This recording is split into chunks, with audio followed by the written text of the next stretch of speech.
Selamat sore Bapak Ibu, dimanapun saudara berada sore hari ini. Sore hari ini saya rindu sekali membagi kebenaran firman Allah yang saya akan baca bersama-sama dalam 1 Korintus 13 ayat 2 dan ayat yang ketiga. Demikian bunyi firman Tuhan. Sekalipun aku mempunyai karunia untuk bernubuat, dan aku mengetahui segala rahasia dan memiliki seluruh pengetahuan, dan sekalipun aku memiliki iman yang sempurna untuk memindahkan gunung, tapi jika aku tidak mempunyai kasih, aku sama sekali tidak berguna. Dan sekalipun aku membagi-bagikan segala sesuatu yang ada padaku, bahkan menyerahkan tubuhku untuk dibakar, tapi jika aku tidak mempunyai kasih sedikit pun, tidak ada faedahnya bagiku. Puji Tuhan, kita sudah melihat kebenaran firman Allah yang luar biasa, bahwa kasih itu sangat penting, karena firman Allah jelas mengatakan, tanpa kasih kosong. Saudara, kasih adalah dasar kehidupan kita orang percaya. Karena kasih, maka kita ada sampai saat ini. Karena kasih, kita masih bisa hidup sampai saat ini. Kasih satu kata yang begitu singkat dan mudah diucapkan, tapi sulit untuk dilakukan. Bapak Ibu yang saya kasih dalam Tuhan, kasih itu mempunyai nilai yang sangat tinggi dan luar biasa. Kasih itu singkat, tapi muatannya begitu banyak dan begitu dahsyat, begitu tinggi nilainya. Sebab itu kita sebagai orang percaya, firman Allah jelas mengatakan, tanpa kasih semuanya sia-sia. Bapak Ibu yang saya kasih dalam Tuhan, kita sama-sama tahu ada 4 macam kasih dalam bahasa asli, yaitu kasih phileo, kasih storge, kasih eros, dan kasih agape. Semua kasih ini penting dalam kehidupan kita. Tetapi saya ingin katakan sore hari ini bahwa yang paling penting yang harus ada dalam kehidupan kita yaitu kasih agape. Karena kasih agape ini kasih abadi, kasih yang tidak menuntut balas, kasih yang tidak bersyarat. Kalau kasih agape ini ada dalam setiap kita orang percaya, maka dengan mudah kita dapat melakukan kasih phileo, storge, dan eros. Kenapa demikian? Karena kasih agape ada kasih yang sumbernya dari Tuhan, dari Allah sendiri.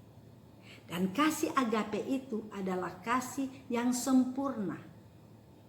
Kalau orang memiliki kasih agape, maka saya percaya dengan mudah dia dapat melakukan apa yang menjadi kehendak Tuhan. Karena jelas dikatakan, kalau saudara membaca kasih di dalam pasal 1 Korintus pasal 13 mulai ayat yang keempat, di sana dikatakan kasih itu sabar. Dengan mudah kita menjadi orang yang sabar, dengan mudah kita akan menjadi orang yang murah hati, dengan mudah kita tidak menjadi orang yang pencemburu, tidak menjadi orang sombong, tidak melakukan yang tidak sopan, tidak mencari keuntungan diri sendiri, tidak pemarah, tidak suka mencari kesalahan orang, sabar menanggung segala sesuatu. Kalau kasih agape ada dalam hidup kita, maka semua ini kita dapat lakukan dengan baik. Kenapa banyak orang gagal melakukan kebenaran firman Allah? Kenapa banyak orang gagal melakukan kehendak Allah? Penyebabnya karena di dalam kehidupannya tidak memiliki kasih. Tetapi saya mau katakan sore hari ini, dasar kita untuk melakukan apa yang menjadi kehendak Allah dan hidup kita berkenan kepada Allah kalau kita memiliki kasih agape. Karena firman Allah jelas katakan kasih agape adalah kasih yang tidak bersyarat, kasih yang tanpa balas, kasih yang abadi, kasih yang kekal. Nah, dari mana kita dapat memiliki kasih yang seperti ini? Saya mau katakan kepada Bapak Ibu yang sedang mengikuti acara siaran sore hari ini. Dari mana lahir kasih agape? Kalau saudara ingin mengetahui lahirnya kasih agape, di dalam Galatia pasal yang kelima ayat yang ke-22. Tetapi buah roh ialah kasih. Firman Allah katakan, tetapi buah roh adalah kasih. Kalau saudara ingin supaya hidup saudara dipenuhi oleh kasih, saudara melihat sumbernya daripada roh.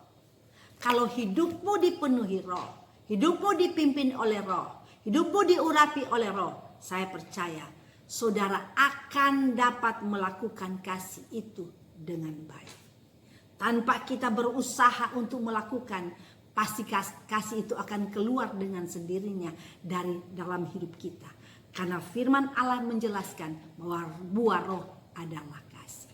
Saya percaya sore hari ini kebenaran firman Allah yang singkat, biarlah firman Allah ini dapat kembali mengingatkan kita untuk hidup di dalam kasih. Mendasari kehidupan kita dengan kasih. Karena kalau kita memiliki kasih agape, maka hidup kita berkenan di hadapan Allah. Tuhan memberkati kita semua sore hari ini. Dan saya percaya berkat Allah kita akan terima kalau kita ada di dalam kasih. Kita mau berdoa bersama-sama sore hari ini. Tuhan Bapa yang baik, kami rindu supaya hidup kami dipenuhi dengan kasih. Karena hanya kasihlah yang dapat membuat kami melakukan apa yang menjadi kehendak-Mu Bapa. Terima kasih Tuhan, ajar kami untuk mengasihi. Dan kami percaya kalau kami hidup dipimpin oleh roh, diurapi oleh roh, maka hidup kami akan melakukan hal yang Tuhan inginkan, yaitu hidup di dalam kasih. Dalam nama Yesus, amin.